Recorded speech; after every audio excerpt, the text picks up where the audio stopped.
My parents admitted they never wanted me and favored sons over daughters, so when they tried to claim my son, I cut them off from our lives forever. I, a 27-year-old female, have always had a tumultuous relationship with my parents. Growing up around them was not easy. Both of my parents were overachievers. They competed to be the top performers during their high school years and got into the same university, not knowing anybody there. They stuck close to each other, and over the next few months, their relationship developed into something more. Both of them are extremely talented and clearly geniuses. They have high-paying jobs, and we have quite a comfortable life. The only thing they both failed at was being parents to me. I was the result of an accidental pregnancy. My mother has since told me from time to time how she and my dad both didn't want any children. However, after going for their first ultrasound and hearing my heartbeat, they just couldn't give me up. They also have religious parents who would have probably had a fit had they not continued with the pregnancy.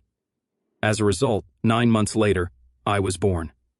My parents, being overachievers, had their first fight about who would stay at home. Ultimately, it was decided that since my mother had sacrificed enough while she was pregnant and earned more than my dad, she would be the one working while my dad would take care of me, at least until I was old enough to be taken care of by a babysitter. As a child, I remember my parents would make me go through intense tests to judge whether or not I was a genius. I've heard from my grandparents that my parents would only allow me to play with blocks or card games. I was not allowed to paint, as they didn't want me to develop an affinity for becoming a painter. I was also not allowed to watch TV like any other normal child. They would let me play with the piano in the hopes that, one day, with proper training, I could master it. Everything I did or ate was closely monitored by them. I was not allowed to eat any junk food or chocolate whatsoever. I remember going to birthday parties and not being allowed to eat cake or any junk food since my parents would have notified the host regarding this. As you can already guess, my childhood was pretty horrible. I would watch everyone else have a normal childhood while I was treated like a science project in the hopes that I would one day turn out to be a genius. The only happy times I remember were when I spent my weekends with my grandparents. I was lucky enough to have both sets of grandparents who would spoil me silly, and they didn't care about my parents' so-called rules. I would sometimes watch old black and white movies with my grandfather, which I absolutely loved. I guess it's true when they say that the stricter the parent is, the sneakier the child becomes. Despite their efforts to control every aspect of my life, I developed a rebellious streak, fueled by a desire for normality and the freedom to make my own choices. As I started to get older, like any other teenager, I realized I could do anything I wanted as long as I didn't get caught by my parents. So I would sneak out to go to parties, try out makeup in the girls' bathroom, or take up pottery classes in school as a form of rebellion. All things my parents would not have allowed me to do had they known. Of course, sometimes I was caught doing these things, and they would give me a lecture about how I needed to buckle down and concentrate on math and science, as they wanted me to have a career revolving around these subjects. One particular day, while I was out doing pottery, a cute guy from my class asked me out. I was quite taken aback since, being a geek who was hardly allowed to make a lot of friends, I never thought I had any qualities that other girls my age had. So being asked out was a big deal. He was cute, and we had a fun time on the date, but when he came to drop me off, my parents saw us while we were about to kiss. They looked pissed off, to say the least. That night, they let me know how disappointed they were by seeing me waste my time around a boy and how I needed to buckle down and concentrate on my studies. My mother told me how she didn't waste months of her life so that I could go around and be a fool. I had tears in my eyes hearing her harsh words. My dad joined her and said how I was too young to go out with boys and that the only thing I should be doing at this age was reading my books. I tried to protest and say how everyone in my class went out and dated, while also maintaining good grades, which I could do too, but my parents were not having it. They told me how they already regretted having me, and how the only thing they wanted was to see me achieve great things in my life like they had. It was frustrating to hear my own parents talk about me as if I was some sort of pet to them and had no life of my own. They told me to go to bed without any food that night so that I could think about what I had done wrong. I was so conditioned to listen to them that I never even thought about how traumatizing these incidents were. As if things couldn't be worse, that night I accidentally heard my parents talking about me in the dining room. This is when I found the real reason why they hated me so much. I stood frozen in shock as my parents discussed how they regretted having me. My dad wished that they would have had a son instead of a daughter because, at least then, they would have had something to be proud of. My heart sank hearing, for the first time, how much they really hated me. I remember going to bed feeling absolutely numb. Since that day, I never did anything that my parents didn't like. To be honest, At that time, maybe I was trying to get back into the good graces of my parents, hoping that one day they would love me and be proud of me. But that day never came. They never cheered for me during graduation and refused to allow me to go to our graduation party, saying how it was a waste of time and how this is where girls end up pregnant. When it came time for college, I had already gotten into a reputed university in our state with a full scholarship, and they were extremely proud of it. My dad, who had a degree in the same field, wanted me to spend my months leading up to college meeting his peers and hopefully doing an internship so that I would be better prepared than my peers. Looking back, I can see how extremely crazy and controlling they were, and I wish I could have stood up to them. But at that time, I really believed that they knew what was best for me, and I didn't want to disappoint them further. As you can expect, college was hell. Although I liked studying biology, during college, I realized that I never wanted to pursue a degree in it. No matter how much time I spent in the library cramming the syllabus, I hated this subject more and more. During my second year, I fell into depression, since I knew that I could never talk to my parents about this, and my grades were suffering. It was during this time when I was at the lowest point of my life that I met Gerald, who would later become my husband. He is the funniest, most carefree person I have ever met in my life, and spending time with him always makes me feel light. Unlike my parents, Gerald came from a warm and supportive family. His parents were the antithesis of mine, loving, caring, and understanding. They embraced me into their family, providing the warmth and acceptance I had craved for so long. Looking back, I can see how Gerald came at exactly the right time in my life. He taught me to not take life so seriously all the time and has always made me laugh. When I finally opened up to him about my life and my parents, he was shocked, to say the least. He was the first person who pointed out how abusive it was for my parents to not let me have my own identity or any friends. Spending time with him more and more made me feel like I finally woke up from a long slumber and was finally able to see things clearly. I started to realize how I had lived all my life trying to please my parents by doing everything they wanted when, in reality, I should have stopped and thought about whether it pleased me too. Because my grades were suffering during this time, my parents decided to meet up with me. As usual, without even asking how I was doing or whether or not I was well, they launched into a lecture about how disappointed they were to see my grades and how they were embarrassed that their friends and family might find out that their daughter was securing such poor marks. I scoffed, hearing how ridiculously self-obsessed they were.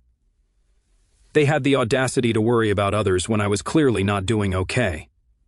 This is when I finally stood up to my parents and told them how much I hated studying biology and how I had been thinking about changing my degree to psychology.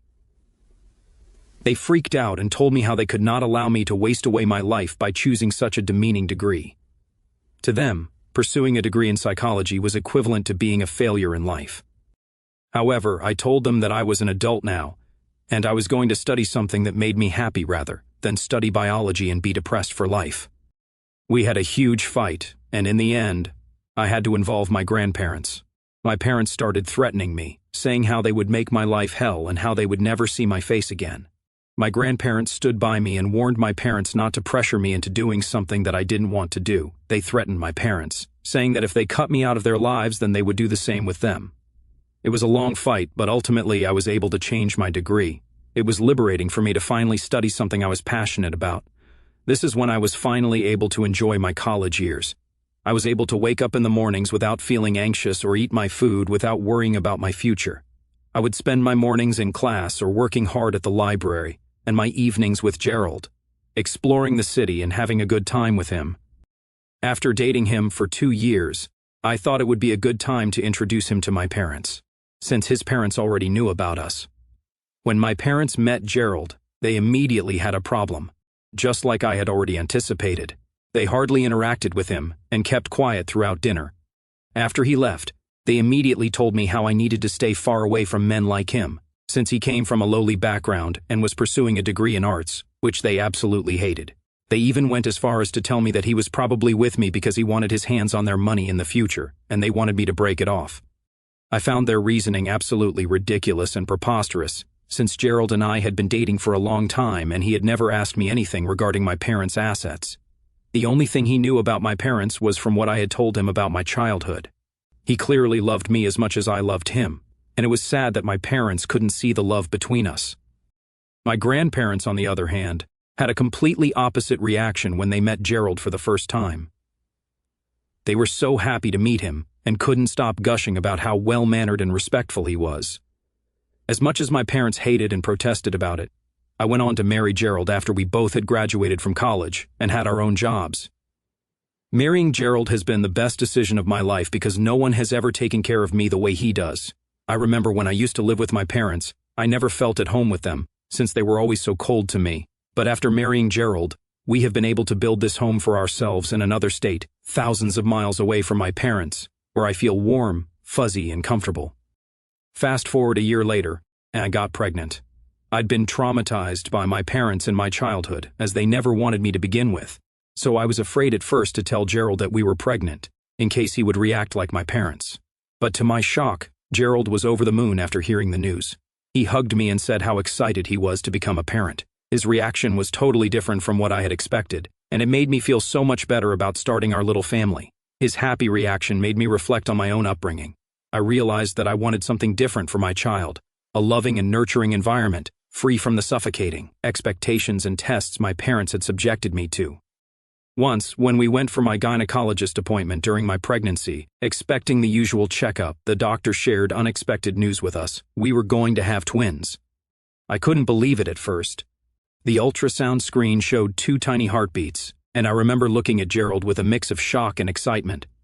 Twins. It meant double the joy, but it also meant preparing for a bigger family than we initially thought. As reality sunk in, Gerald and I started adjusting our plans. We needed to make space for 2 cribs in the nursery and buy double the baby clothes and diapers. It was both overwhelming and thrilling to think about raising 2 little ones at the same time. Throughout the pregnancy, we attended prenatal classes, read parenting books together, and even turned a room in our home into a cute nursery for our babies. Gerald's excitement made me feel more and more sure that we could do this whole parenting thing together. During my pregnancy, my parents also showed some interest in our impending parenthood.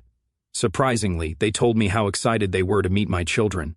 However, my guard was up, and I couldn't help but wonder about their sudden change in behavior. When it was time to reveal the genders of our babies, Gerald's parents set up a small celebration with all our close family and friends. My parents had flown in to be there for the celebration and were staying at a hotel nearby. The atmosphere was buzzing with anticipation as everyone gathered to learn the genders of our twins. The moment arrived, and Gerald's mother handed us 2 sealed envelopes containing the gender details, since she had talked with our doctor and already knew the news to prepare everything for us. As we opened the envelopes, excitement filled the room as we saw each had a card inside, a pink card for our baby daughter and a blue card for our baby son. Our eyes widened in shock as we realized that we were having both a son and a daughter. The joyous cheers echoed as everyone ecstatically hugged us. Gerald's parents were brimming with pride, my grandparents were thrilled, and our friends congratulated us warmly. However, amid the celebration, I noticed something odd. My parents' faces fell in disappointment. While everyone else was hugging us and expressing their happiness, my parents remained quiet and distant. They didn't come forward to congratulate us, and their lack of enthusiasm stood out in the room. After the celebration, I couldn't shake off the uneasy feeling caused by my parents' strange behavior. I decided to confront them, seeking an explanation for their unexpected reaction. We sat down, and I asked them directly why they seemed distant during such a joyous occasion. Their response caught me off guard. They confessed that they were disappointed with the gender reveal. According to them, they had hoped both my children would be boys. I was taken aback by their absurd thinking and couldn't believe that they would express such disappointment about the genders of their own grandchildren. Suddenly, I remembered the conversation between my parents that I had overheard about how they had always wanted a son. It was then that I realized that they had not changed much over the years. I don't know whether it was my pregnancy hormones or my instinct kicking in as a mother, but I was extremely pissed that they dared to think like that about my unborn daughter. I started to yell at them loudly to get out immediately. My mother retorted, saying how I should behave more ladylike, but I did not care about her opinions anymore, and almost shoved them out of my house. Gerald came running to be by my side, clearly concerned. I told my parents that, clearly, they had hated the fact that I was born, so now they wouldn't have the pleasure of ever knowing their grandchildren, because I didn't want their sexist attitude polluting the minds of my babies. I shut the door to their stunned faces. Over the months, they tried to backtrack and send a half-hearted apology, but I remained firm about my decision. When their lame apologies didn't work, they tried to manipulate me by making me feel guilty, saying how As grandparents, they needed to be in our children's lives, but I refused to yield. Gerald has had my back throughout this, and even he doesn't want our children to be anywhere near my parents. I just gave birth last week, and it has been a surreal experience, to say the least. I think I have never been happier than the moment I held my 2 babies for the first time. Gerald was by my side throughout the birthing process and has been an incredibly understanding partner. His mother has been staying with us to help me out with the babies, since unfortunately Gerald couldn't get more days of leave from his office. Yesterday morning, out of nowhere, I received a package in the mail. Inside were extravagant gifts, each with a hefty price tag. Accompanying the gifts was a note that read, "Flying to see you soon, my boy. Your grandparents." I stared at the note in confusion, then looked around at the gifts, suddenly realizing that all the gifts were meant for my son only. It was clear that somehow my parents, despite our last fight, were delusional enough to think that I would allow them to have a part in my son's life when they couldn't even bother to acknowledge my daughter or me as a mother. Taking a deep breath, I composed a thoughtful but firm message to send them on the phone. I made it very clear that their presence in our lives was not welcome anymore and that they wouldn't get to see their grandchildren. I warned them that if they showed up on our doorstep, I would be calling the police on them. I knew it would ignite a storm, and it did. My parents responded with a barrage of messages and calls accusing me of being ungrateful and stubborn. I have ignored their calls and left their messages on read. According to them, I'm trying to be controlling by not allowing them to have a relationship with my son when clearly they have all rights as grandparents. I don't think I can allow them to disrespect my daughter like that. Hence, I don't want their presence in our lives and believe cutting them off is the right decision. Update 1. Wow. I did not expect so many comments in a matter of a few hours. I'm glad to see a majority of you agree that what my parents have done cannot be forgiven. I quite agree, since I don't want my daughter to grow up seeing them favor my son over her. I don't want her to have the same trauma or self-esteem issues that I have as a result of my parents' toxic upbringing. It boggles my mind how my parents can be so educated yet have such outdated opinions. They made my life a living hell while growing up, and I know if I continue to allow them in our lives, they might impose their beliefs on my children, and I don't want that. Fortunately, Gerald, his parents, and my grandparents have been there for me during this time. My grandparents are furious that my parents are favoring my son over my daughter, and have made it clear to me that they support my decision to cut them out of our lives. They've also talked with my parents, but I don't know how well that has gone. Gerald and I have come to the conclusion that I should send the gifts back to my parents to send a clear message to them that we don't need anything from them. I agree and will be sending back the gifts tomorrow. Update 2. After I sent back the gifts to my parents, they kept calling and texting me, insisting that we needed to meet. So, this weekend, I asked them to fly out here so we could talk for the last time face to face. I had invited them out for lunch at a nearby restaurant. When my parents arrived, my mother, without even listening to me, started going on a rant about how I had no right to keep them away from their grandchildren. I told them straight up how, as the parent, I had every right to keep them away from whoever I deemed toxic, and they could go and cry to the walls if they wanted to. My dad tried to justify, saying how my mother didn't mean it and how they just wanted to see their grandson. I scoffed, hearing this, and asked them straight up why they kept on mentioning my son when I had a daughter as well. I told them how I had already expressed that I didn't like how they favored sons over daughters and that I didn't want that for my daughter. My parents, hearing this, said how I should be more forgiving towards them, since they are still learning, and that if I wanted them to meet my daughter, then most definitely they wouldn't mind it. It infuriated me how casually sexist they were behaving, and the conversation got pretty heated after this. I made it clear that their biased attitude was not acceptable, especially when it came to my children. I explained that I didn't want their negativity around us, and that I didn't want them anywhere near my children for the rest of their lives. My parents started screaming about how they could go to the courts over it, and I told them that they were welcome to do so, since it would give me an opportunity to recount my childhood stories where they had abused me and gotten away with it. My parents stared at me in horror as I continued to say how I would not just stop there, and I would then continue to tell our entire family about what my parents had done to me. I knew their reputation was extremely important to them, so they were at a loss for words hearing my threat, knowing that I wasn't messing around. There were several minutes of arguing back and forth, but ultimately, I told them firmly that I couldn't have them in our lives anymore, and they could complain about it as much as they wanted, since my decision was never going to change. I walked away from them that day with the satisfaction that my children could never be traumatized by them the way that I was while growing up. It hasn't been an easy decision, but I had to prioritize the well-being of my family. Gerald has been a huge support throughout this. We have blocked them, so they have no way to reach out to us. It is a challenging situation for me to permanently cut off my parents, but I'm holding my ground for the sake of my kids. I appreciate all the support I've received from this community during this tough time. Update 3. Several months have passed since I sent back the gifts and made it clear to my parents that they were no longer welcome in our lives, thanks to a lot of comments about my parents possibly going to court over not being allowed in our children's lives. Gerald and I decided to consult with a family lawyer to explore legal options. We were assured that there was no way their claim would hold any ground, since I have thousands of text messages proving how abusive my parents were toward me. We feel assured now that they can't do anything to us. On a positive note, we've been enjoying our time with our twins and creating beautiful memories as a family. My daughter and son are thriving, and we are slowly learning how to manage twins. We visit my grandparents whenever we can or video call them so they can spend time with our children. The support from Gerald's parents has been invaluable during this time. They babysit our children whenever Gerald and I need to spend some time together or if I'm too exhausted. Our little family unit is strong, and we're determined to shield our children from the negativity that affected my own upbringing. I appreciate the ongoing support from everyone. It reinforces my belief that prioritizing the well-being of my children is the most important responsibility I have as a parent.